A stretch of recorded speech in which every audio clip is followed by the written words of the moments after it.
ఈ జన సైనికులందరికీ కూడా నేను ఒక విజ్ఞప్తి చేస్తా ఉన్నాను. మన పద్ధతి వేరు, మన వ్యవహార శైలి వేరు. ఎక్కడ అనవసరంగా దౌర్జన్యాలు మీరు చేయొద్దు, దాడులు చేయొద్దు. వాళ్ళు చేసినటువంటి తప్పులు ఏదైతే ఉన్నాయో చట్టపరంగా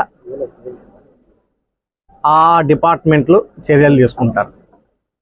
ఎవరు కూడా చట్టాన్ని చేతిలో తీసుకోవద్దని చెప్పేసి నేను మనవి చేస్తా ఉన్నా. వాళ్ళు చేసినటువంటి అరాచకాలు మనం చేయొద్దు. పవన్ కళ్యాణ్ గారు కూడా ఈ విషయం గురించి స్పష్టంగా చెప్పారు. మనం ఒక క్రమశిక్షణ కలిగినటువంటి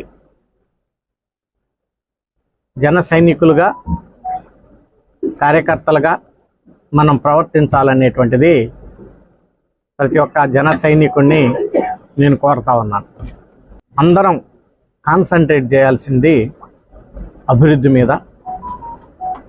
అదే రకంగా ప్రజలకు ఉన్నటువంటి సమస్యలు, ప్రధానమైనటువంటి సమస్యల మీద మనం అర్థం చేసుకొని ఆ సమస్యలను పరిష్కరించడానికి గెలిచిన అభ్యర్థులందరం కూడా కృషి చేయాలి.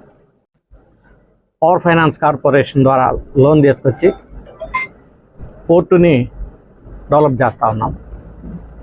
ఒక 1.5 yearsలో నాకు తెలిసి ఆ పోర్టును కంప్లీట్ చేసి దాన్ని ఇక్కడ ప్రజలకు అంకితం చేస్తాం, జాతికి అంకితం చేస్తాం.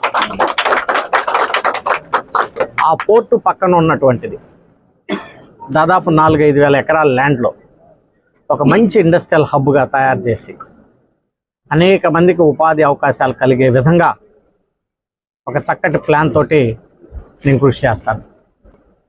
ఈరోజు ఎక్కడ ఒక న్యూస్ చూశాను. భారత పెట్రోలియం కార్పొరేషన్ వాళ్ళు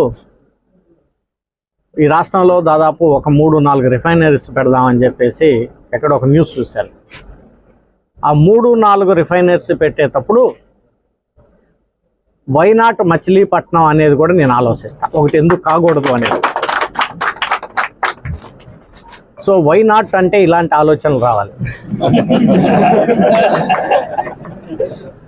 సో అర్థం లేనటువంటి ఆలోచనలతోటి, ఊరికే పిచ్చి మాటలతోటి టైం గడపటం కంటే రిఫైనరీ, ఇండస్ట్రియల్ హబ్, ప్రజలకి ఏ రకంగా ఉద్యోగాలు ఇవ్వాలి, దీనికి వైనాట్ మచిలీపట్నం